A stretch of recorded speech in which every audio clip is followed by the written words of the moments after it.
నమస్తే. ప్రస్తుతం మనం ఉస్మాన్ యూనివర్సిటీలో ఉన్నాం. సో మాట్లాడదాం ఎన్డీఏ కూటమికి సీట్లు తగ్గడానికి రీజన్ అండ్ ఇండియా కూటమికి సీట్లు పెరగడానికి రీజన్, అలాగే తెలంగాణలో బీఆర్ఎస్ కి 0 అంటే ఒక్కటి కూడా రాని నేపథ్యంలో సో ఎందుకు దీనికి గల కారణాలు అని చెప్పేసి విద్యార్థులు కావచ్చు, విద్యార్థి నాయకులు కావచ్చు ఏమనుకుంటారు ఒకసారి మాట్లాడే ప్రయత్నం మనం చేద్దాం. సో నమస్తే అన్న. నమస్తే అన్న. చెప్పండి అన్న, ఫస్ట్ గా మనం తెలంగాణ గురించి మాట్లాడదాం. సో తెలంగాణలో ఇటు 8 కాంగ్రెస్కి వచ్చింది, 8 బీఆర్ఎస్కి వచ్చి, 8 బీజేపీకి వచ్చింది అండ్ 0 ఒక్కటి కూడా బీఆర్ఎస్కి రాలేదు. సో దీనికి రీజన్ ఏమంటారు? మేము ఆల్రెడీ చెప్పినాం అన్న, గత అంటే ఎన్నికల ముందే చెప్పినాం. బీఆర్ఎస్ ఈ పార్లమెంట్ ఎన్నికల తర్వాత భూస్థాపితమై తెలంగాణ రాష్ట్రంలో కనుమరుగవుతుందని ఎప్పుడు చెప్పడం జరిగింది. అది వాస్తవంగా జరిగిపోయింది. ఎందుకంటే ఈ 10 సంవత్సరాలుగా బీఆర్ఎస్ చేసినటువంటి అక్రమాలు కానివ్వండి, అవినీతి కానివ్వండి, కబ్జాలు కానివ్వండి, భూదందాలు కానివ్వండి, స్కాములు కానివ్వండి, పేపర్ లీకేజీలు, పోస్ట్ పోన్లు, ఇట్లా సంపన్న వర్గాల్ని పట్టి పీడించడంతో సంపన్న తెలంగాణ ప్రజానీకం మొత్తం 4 కోట్ల మొత్తం ఈరోజు ఈ యొక్క బీఆర్ఎస్ ప్రభుత్వాన్ని నమ్మే పరిస్థితి లేక ఈరోజు వాళ్ళకి పెద్ద గుడ్డు సున్నా ఇవ్వడం జరిగింది. చెప్తున్నాం కదా, ఈరోజు జరగబోయే స్థానిక సంస్థల్లో కూడా నించోటానికి ఈరోజు అభ్యర్థులు లేరు బీఆర్ఎస్ ప్రభుత్వానికి. మరి వాళ్ళు తెలివిగా ఏం చేశారంటే ఈ యొక్క బీజేపీ ప్రభుత్వం మరి కవితను అరెస్ట్ చేయడంతో వాళ్ళకు కొంచెం ప్లస్ పాయింట్ అయింది. మరి వీళ్ళు తెలివిగా వాళ్ళు లోక సంబంధాలతో ఏం చేశారంటే ఎక్కడైతే బీఆర్ఎస్ ఎమ్మెల్యేలు ఉన్నారో వాళ్ళందరూ ఇండైరెక్ట్ గా బీజేపీకి సపోర్ట్ చేసి అక్కడ ఉన్నటువంటి ఎంపీ క్యాండిడేట్ ని గెలవడం జరిగింది. రేవంత్ రెడ్డి కూడా చెప్పారు మన ప్రెస్ మీట్ లో, అంటే బీఆర్ఎస్ పార్టీ ఆత్మ బలిదానం చేసుకుని ఆ ఓట్లన్నీ బీజేపీకి ఏపిస్తున్నారు. సో అది నిజమే అంటారా మీరు? 100% బీఆర్ఎస్ ప్రభుత్వం, బీఆర్ఎస్ పార్టీ ఆత్మ బలిదానం చేసుకొని బీజేపీ కొమ్ము కాస్తా ఉంది. స్పష్టంగా ఈ ఎన్నికల్లో తెలిసిపోయింది. ఎందుకంటే 39 సెగ్మెంట్ లో ఎమ్మెల్యేలు గెలిచారు. 39 సెగ్మెంట్ లో కూడా మనం ఓట్ షేర్ చూసుకుంటే బీఆర్ఎస్ కి డిపాజిట్లు గల్లంత పరిస్థితులు ఏర్పడినాయి. మొత్తం కూడా ఓట్ షేర్ మొత్తం కూడా బీజేపీ ప్రభుత్వం అంటే బీజేపీ పార్టీకి వెళ్ళిపోవడం జరిగింది.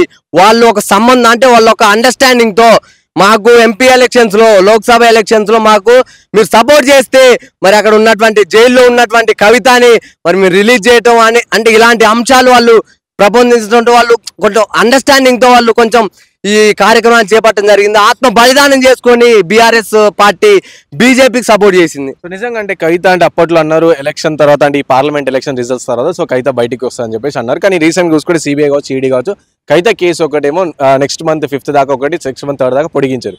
సో ఈ మధ్యలో ఎప్పుడైనా బెయిల్ దొరికి వచ్చే ఛాన్స్ ఉంది? లేదన్న, ఈ మంత్ మొత్తం మొన్న నుండి చూసుకుంటే ఈ నెల 29 దాకా కోర్టు హాలిడేస్, సమ్మర్ వెకేషన్స్ ఉన్నాయి కాబట్టి ఈ నెల మొత్తం కూడా కటకటాలు వెనకే లిక్కర్ రాని ఉంటుందని మేము స్పష్టం చేస్తా ఉన్నాం.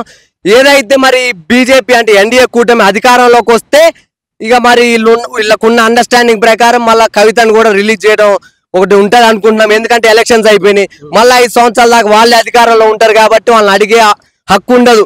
అంటే మమ్మల్ని ఎవరు ఏం చేయలేరులే అని వాళ్ళు ఒక ప్లాన్ తో ఉన్నారు కాబట్టి ఇక నాకు తెలిసి అంటే ఈ కోర్టుకు హాలిడేస్ అయిపోతే అప్పుడు రిలీజ్ చేస్తారేమో అని అనుకుంటున్నాం.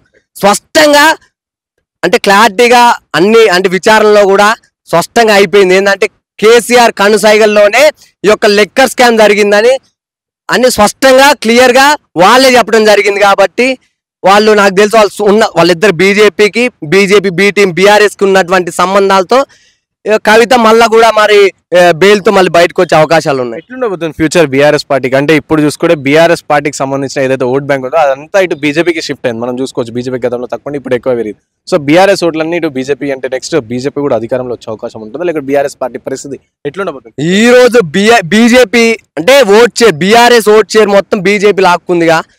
ఏదైతే మరి అంటే స్థానిక సంస్థల్లో కూడా బీఆర్ఎస్ కి నించునే అంటే అభ్యర్థులు లేరుగా భూస్థాపితం అయిపోయి కనుమరుగయ్యే పరిస్థితి ఈరోజు తెలంగాణ రాష్ట్రంలో దాపరించింది బీఆర్ఎస్ పార్టీకి.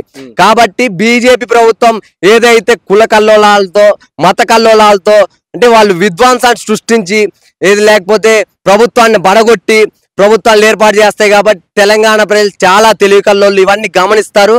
కాబట్టి ఈ బీజేపీకి ఇక్కడ కనుమరుగయ్యే అవకాశాలు ఉన్నాయి. ఆల్రెడీ ఏదైతే మన బీఆర్ఎస్ పార్టీ కూడా భూస్థాపితమైంది కాబట్టి 2 పార్టీలు తెలంగాణలో మనుగడ కొనసాగదు. ఏదైతే కాంగ్రెస్ ప్రజాప్రభుత్వంలో ఉన్నటువంటి కాంగ్రెస్ ప్రభుత్వమే కొనసాగుతుంది. ఈ 5 ఏళ్లే కాదు, వచ్చే 5 ఏళ్లలో కూడా కాంగ్రెస్ పార్టీకి పట్టం కట్టబోతా ఉన్నారు తెలంగాణ ప్రజలు. ఎందుకంటే మనం చూసుకున్నట్లయితే విద్యార్థులకి, నిరుద్యోగులకి అందరికి కూడా ఈ యొక్క ప్రజాప్రభుత్వం మంచి చేస్తుంది కాబట్టి ఈ యొక్క పార్టీకి మళ్ళీ పట్టం కట్టబోతా ఉన్నాం. సో మీరు ప్రజాపాలన అని చెప్పేసి మీరు అంటారు. సో ఇప్పుడు వరకు చూసుకుంటే మొన్న గత 6 నెలలు కాంగ్రెస్ ప్రభుత్వం అధికారంలోకి వచ్చింది. సో అది 6 నెలల్లో ఎప్పుడు చూసినా సరే ఎలక్షన్ కోడ్ అని ఉంది. సో ఇప్పటితో ఎలక్షన్ కోడ్ కంప్లీట్గా అయిపోయింది. సో ఇప్పుడైనా సరే ప్రజల మీద దృష్టి పెడతాం, సంక్షేమం పైన దృష్టి పెడతామని. సో మనం ఇప్పుడు ఉస్మాన్ యూనివర్సిటీలో ఉన్నాం కాబట్టి ఇక్కడ చాలా వరకు ప్రొఫెసర్స్ కొరత ఉంది. సో కాబట్టి దీనిపైన కూడా ఏమన్నా ఆలోచన చేస్తారా, లేదా మీరేమైనా రిప్రజెంట్ చేసే ప్రయత్నం చేసి? ఆల్రెడీ అనేక సమస్యలను వాళ్ళ దృష్టికి తీసుకొని వెళ్ళడం జరిగింది. ఇక్కడికి వచ్చినటువంటి మంత్రులకు కానివ్వండి, ఎమ్మెల్యేలకు కానివ్వండి, ఇక్కడ వచ్చినటువంటి మన ఎమ్మెల్సీ బల్మూరి వెంకట అన్నకు కానివ్వండి, అనేక సార్లు మీరు చెప్పడం జరిగింది. ఇక్కడ ఉన్నటువంటి స్థానికంగా ఉన్నటువంటి సమస్యలు వాళ్ళకి చెప్పడం జరిగింది. వాళ్ళు కూడా సానుకూలంగా స్పందించి మేము తప్పకుండా పరిష్కరిస్తామని వాళ్ళ స్పష్టమైన హామీ ఇవ్వడం జరిగింది. మరి ఇక్కడ ఏదైతే తెలంగాణ రాష్ట్రంలో ఉన్నటువంటి ఈ గవర్నమెంట్ యూనివర్సిటీలో కూడా మరి వీసీ నియామకాలు జరుపుతూ ఉన్నారు. అంటే ఒక కొలిక్ వచ్చింది కాబట్టి ఇది అయిపోయిన తర్వాత కూడా ఏదైతే ప్రొఫెసర్ రిక్రూట్మెంట్ కూడా త్వరలోనే జరుపుతూ ఉంటారు. మరి అట్లనే చూసుకున్నట్లయితే ఇక్కడ ఉస్మాన్ యూనివర్సిటీలో ఉన్నటువంటి అనేక హాస్టల్ సమస్యలు కానివ్వండి, వివిధ అంటే సమస్యల పైన కూడా వాళ్ళు పూర్తి విశ్లేషణతో ఉన్నారు. ఇవన్నీ కూడా వాళ్ళకి తెలుసు కాబట్టి వాళ్ళు త్వరలోనే ఇవన్నీ పరిష్కారానికి వాళ్ళు సర్వం సిద్ధం చేస్తూ ఉన్నారు. సో ఏపీలో ఎలక్షన్ మనం ఒకసారి ఏపీ గురించి మాట్లాడదాం. అంటే తెలంగాణలో కేసీఆర్ ఏ విధంగా అయితే ఓడిపోయారో సో అలాగే ఏపీలో కూడా ఆ పరిస్థితి కనిపిస్తుంది. సో తెలంగాణ ఓటింగ్ ఏమైనా ఇంపాక్ట్ చూపించింది అనుకోవచ్చు? లేదన్న, అంటే కొంత మేరకు ఉండొచ్చేమో కానీ అంటే అక్కడ ఉన్నటువంటి మంత్రులు కానివ్వండి, అక్కడ ఉన్నటువంటి ఎమ్మెల్యేలు కొంచెం అరాచకమైనటువంటి పరిపాలన చేసిరు కాబట్టి కొంత మేరకు ప్రజలు విసిగిపోయిర్రు. అంటే మొత్తం వెల్ఫేర్ స్కీమ్స్ పెట్టడం వల్ల కూడా వాళ్ళు కూడా ఆలోచించారు. ప్రజానీకం కూడా మొత్తం గమనించి వెల్ఫేర్తో రాష్ట్రం డెవలప్ కాదన్న ఒక ఉద్దేశంతో మళ్ళీ ఒకసారి చంద్రబాబు నాయుడు గారికి కూటమికి మన ప్రభుత్వాన్ని ఏర్పాటు చేసే అవకాశాన్ని ఇచ్చారు. సో ఫోన్ ట్యాపింగ్ కేసులో తెలంగాణలో ముఖ్యంగా చూసుకుంటే ఫోన్ ట్యాపింగ్ కేసు అనేది చాలా వరకు డిలే చేస్తారని చెప్పి బీజేపీ మొన్న రీసెంట్ గా ధర్నా కూడా చేసింది. సో దీనిపైన అంటే ఫోన్ ట్యాపింగ్ కేసు కేసీఆర్ కావచ్చు, కేటీఆర్ కావచ్చు, వాళ్ళ పేరు క్లియర్గా చెప్తా ఉన్నారు పరిస్థితి. అంటే ప్రభాకర్ రాజు కావచ్చు, వెంకట కావచ్చు, వాళ్ళు ఎవరైతే తిరుపతి అన్న కావచ్చు వాళ్ళు చెప్తారు. సో వీళ్ళని ఎప్పుడు ఒకవేళ వెళ్ళే అవకాశం ఉందని అనుకుంటున్నారా మీరు? 100% ఎవరైతే ఫోన్ ట్యాపింగ్ లో పాల్పడ్డారో హరీష్ రావు కానివ్వండి, కేసీఆర్ కానివ్వండి, కేటీఆర్ ఎవరున్నా కానీ తప్పకుండా 100% జైలు పంపించే బాధ్యత మా కాంగ్రెస్ ప్రభుత్వం, ప్రజాప్రభుత్వం తీసుకుంటుంది. ఏదైతే ఎన్నికల కోడ్ ఉండటం వల్ల కొంచెం డిలే అవుతుంది కానివ్వండి, ఏదైతే కవిత ఎలాగైతే జైల్లో కూర్చొని ఊచలు లెక్క పెడుతుందో అలా అదే విధంగా కేసీఆర్, హరీష్ రావు, మరి కేటీఆర్ కూడా అలా డబుల్ బెడ్రూమ్ అక్కడ కట్టించడం జరిగింది.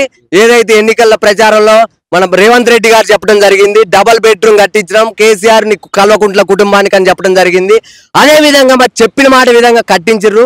వాళ్ళే ఈ వచ్చే నెలలో ఈ నెలలో అన్న ఫోన్ ట్యాపింగ్ విషయంలో జైలు పంపే బాధ్యత తెలంగాణ ప్రభుత్వం, తెలంగాణ రాష్ట్ర ప్రజా ప్రభుత్వం తీసుకుంటుంది. అదే విధంగా మరి చెప్పిన మాట విధంగా కట్టించారు.